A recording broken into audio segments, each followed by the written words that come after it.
Supreme court में अब हिंदू मंदिरों को लेकर एक ऐसे केस की सुनवाई होने वाली है जिसमें अगर फैसला हिंदू मंदिरों के पक्ष में आ गया तो ऐसे नेताओं को झटका लगेगा जो सनातन का खात्मा चाहते हैं। यह केस मंदिरों पर अत्यधिक सरकारी नियंत्रण का है। देश के कई राज्यों में मंदिर प्रशासन में नियुक्ति से लेकर मंदिर को मिलने वाला चंदा, सब कुछ राज्य सरकारों का नियंत्रण उस पर होता है।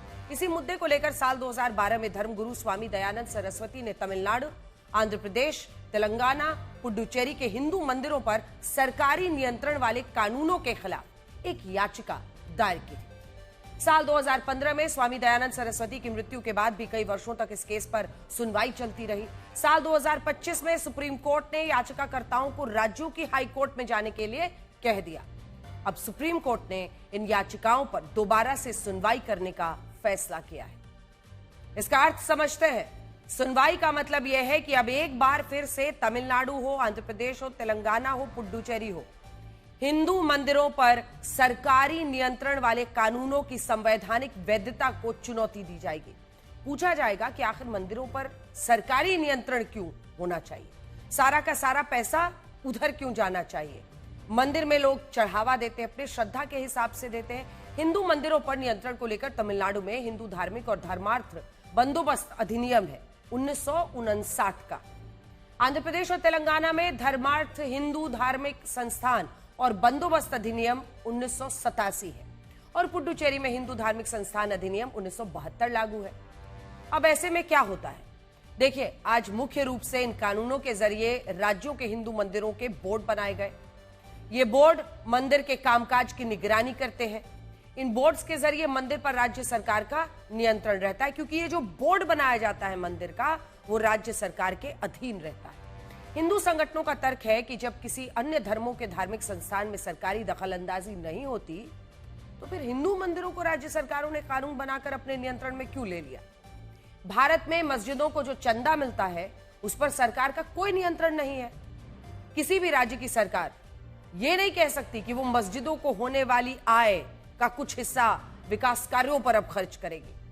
हिंदू मंदिरों को अलग रख दे तो मस्जिद हो, गिरजाघर हो, गुरुद्वारे हो, इन सभी धर्म स्थलों के कामकाज में राज्य सरकारों का कोई सीधा दखल नहीं होता। लेकिन हिंदू मंदिरों में ऐसा नहीं है। जहां तक हिंदू मंदिरों की बात है तो आरोप लगते हैं कि राज्य सरकारें कानून का हवाला देकर हिंदू मंदिरों में दखल देती हैं, धार्मिक आजादी छीनती हैं। मंदिर को मिलने वाला दान, जैसे वो कुछ भी हो सकता है, पैसा यानी रुपया, सोना, चांदी, कपड़े, कई लोग कुछ भी देते हैं, तरह तरह के सामान देते हैं। इन अन्य सामानों का इस्तेमाल धार्मिक कार्यों के बजाय दूसरे कार्यों में किया जाता है और मंदिरों की कई बार इसकी वजह से उपेक्षा की जाती है। मंदिरों के आसपास का जो इलाका है उसके विकास के लिए कुछ नहीं हो पाता, या मंदिरों के देखरेख के लिए नहीं हो पाता, या मंदिरों की सफाई के लिए नहीं हो पाता।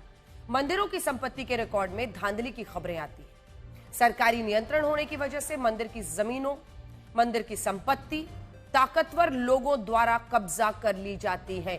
कई मामलों में तो यह भी आरोप लगे हैं कि मंदिरों को मिलने वाले दान का इस्तेमाल सरकार ने अपनी योजनाओं तक में कर दिया, जिससे श्रद्धालु खुद को ठगा हुआ महसूस करते हैं। हमारे देश में हिंदू मंदिरों के कामकाज पर निगरानी के लिए दो तरह की व्यवस्थाएं स्थापित की गई हैं। पहली है राज्य सरकार द्वारा कानून बनाना और उसके तहत एक निगरानी बोर्ड की नियुक्ति करना, जो मंदिरों का सारा कामकाज, दान हो, संपत्ति हो, सबका एक रिकॉर्ड बनाकर रखती है और फैसले लेती है। जिन राज्यों में अलग से कानून नहीं है वहां पर मंदिरों की व्यवस्था प्राइवेट ट्रस्ट यानी निजी ट्रस्ट हो, श्राइन बोर्ड हो, पारंपरिक मठ हो, अखाड़े हो, रजिस्टर्ड सोसाइटीज है, वो संभालती हैं।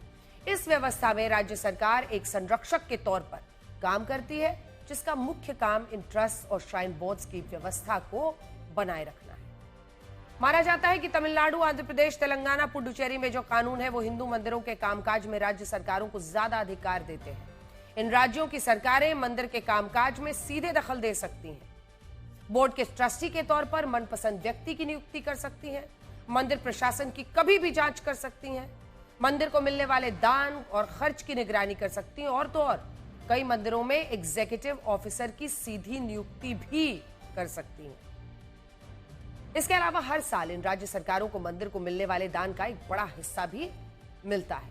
तमिलनाडु में करीब 30,000, आंध्र प्रदेश में 20,000, कर्नाटक में 28,000, तेलंगाना में 3,000, मध्य प्रदेश में 500, महाराष्ट्र में 550, उत्तराखंड में 50, हिमाचल प्रदेश में 35 ऐसे प्रमुख मंदिर हैं जिनकी आय में राज्य सरकारों का एक बहुत बड़ा हिस्सा होता है। असली विवाद इसी बात पर है कि राज्य सरकारों को मंदिरों की आय का हिस्सा क्यों मिलना चाहिए, और अगर यह मिल रहा है तो इसका इस्तेमाल धार्मिक कार्यों में हो रहा है या नहीं, ये कौन सुनिश्चित करेगा।